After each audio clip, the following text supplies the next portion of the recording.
We English have always believed that we're special.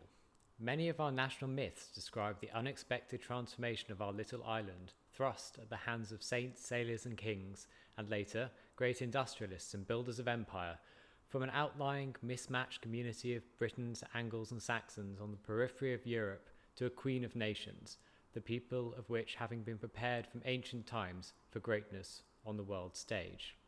Among these myths is the ancient belief, though not one that's widely known today, that England is the dowry of Mary. A dowry in modern times means a gift given to a husband from the bride's family on their wedding night. However, in the first millennium it meant the opposite. A dowry was a portion of an estate set aside by a husband as a gift for his wife on their wedding night, a sort of insurance policy that the lady would be kept in a manner to which she had become accustomed, and to ensure that she was never in a situation where she would find herself without a source of income. In the sense that I'm talking about, the belief is that our land was set aside by God at the Annunciation as a special endowment and gift to Mary. It's actually a very ancient belief.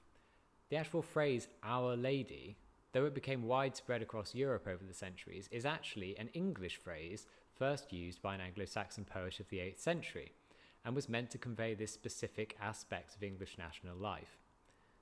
The Blessed Virgin is Our Lady, meant in the proto-feudal sense. She is the one who has claim over the ownership of the land and its inhabitants, a claim specific to England and bestowed by God at the moment of her union with the divine.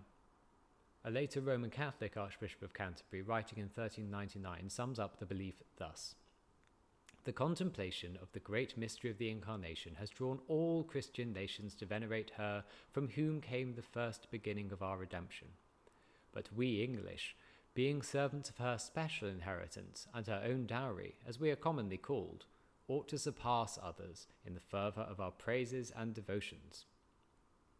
English soldiers in Europe similarly would attest to this special inheritance when they would call upon Our Lady, the Virgin, protectress of her dowry.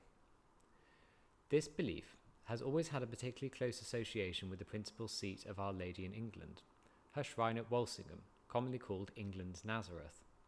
Founded at some point close to the year 1000, Walsingham has always had an important place in the history of our nation, and indeed that of Europe, and continues to be one of our most important pilgrimage sites today.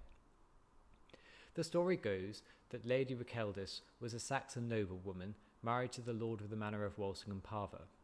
The lord dies, leaving a young widow and single mother. Rakeldis raised the boy, Geoffrey, who went off to fight in the Crusades in the Holy Land and left his mother to a life of quiet piety and devotion. The legend relates how Rakeldis received 3 visions, in which she was taken by Mary to be shown her holy house in Nazareth, where the Annunciation had taken place, and asked Rakeldis to build a replica as a centre of devotion and symbol of Mary's custody of the land. Geoffrey comes back from the Crusades and founds a priory to look after the house and pilgrims. The priory becomes large and important until it's dissolved by Henry VIII. Queen Mary makes an attempt to revive the cult, but it's laid to one side by Elizabeth, and the site falls into ruins for a couple of hundred years until it's restored again and grows into a large complex of shrines and churches which are currently on the site. The image of Our Lady of Walsingham is so fantastically unique. We all thought for a long time that all the cult statues had been burned at the Reformation, but recently the V&A have identified one in their collection. This is no French Madonna or creepy Spanish waxwork. The Blessed Virgin of the English, Our Lady, is a strong and powerful woman, the image and archetype of the Saxon queen. She is arrayed in queenly apparel, and on her head she wears a Saxon crown, telling us of her dominion over the land. She holds a 3-fold lily sceptre, denoting at once her virginity and her sovereignty. Our Lady sits on the wisdom seat, her throne, the arched back denoting the rainbow, the sign of the covenant, supported by the pillars of the house of God, the church, ringed with 7 golden rings which tell of the 7 sacraments. Below her feet she tramples on the toadstool, the ancient East Anglian symbol of evil. She points us to Christ, who raises his hands in an eternal and silent benediction and gesture of protection. England being Mary's dowry tells us a lot about the ancient faith of our homeland. The brightly painted and beautiful images of Our Lady of Walsingham speak of the overflowing abundance of God's grace even to the undeserving, from whom she requires only love.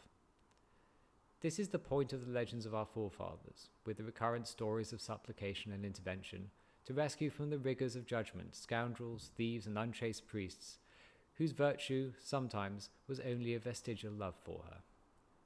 We English are under a special mission and protection, and need to rediscover what that means in the modern age, if we are going to once again make ourselves worthy of calling Mary our Lady. Thanks for watching. If you like what we're doing, or if you want to help support our mission, please don't forget to like and subscribe. I hope to see you again soon. Benedicat vos, omnipotens Deus, Pater et Filius et Spiritus Sanctus. Amen.